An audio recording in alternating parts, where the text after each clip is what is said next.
Au seuil de l'autre réalité.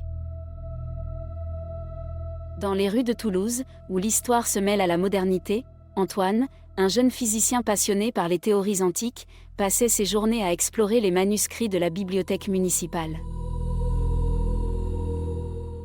Fasciné par les écrits des anciens, il croyait que certaines de leurs découvertes pouvaient encore être appliquées aujourd'hui.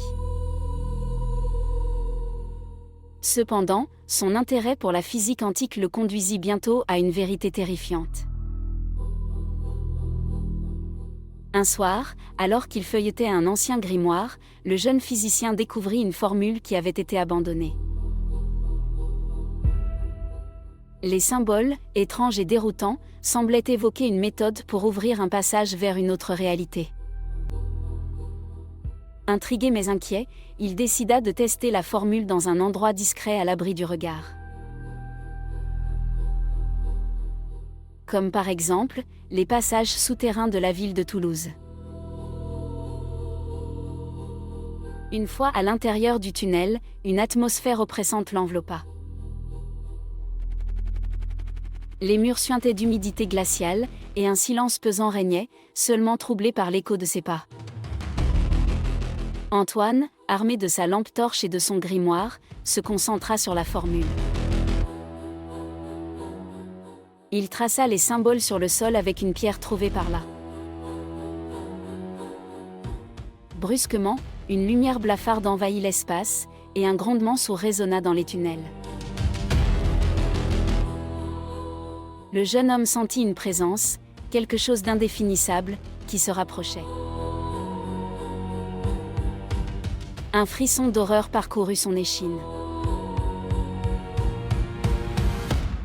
Il avait ouvert un portail, mais à quel prix ?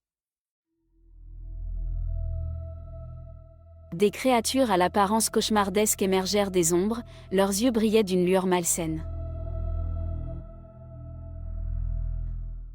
Pris de panique, il tenta de refermer le passage en répétant les incantations du grimoire, mais la force qui s'était libérée était bien plus puissante que tout ce qu'il avait imaginé. Dans un combat désespéré pour sa survie, il se fraya un chemin dans les tunnels, poursuivi par ces entités.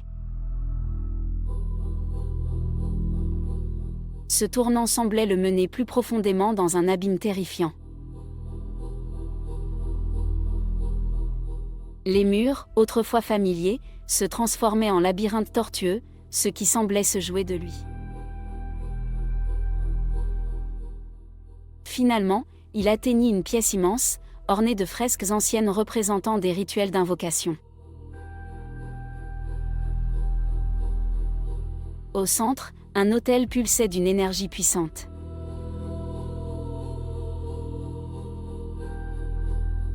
Il comprit alors que pour fermer le seuil, il devait faire un choix, sacrifier son âme pour renvoyer les créatures dans leur dimension où il prendrait le risque de les libérer sur notre monde. Avec détermination, il se dirigea vers l'autel, entama un dernier sort. La lumière s'intensifia, et les ténèbres se déchirèrent autour de lui.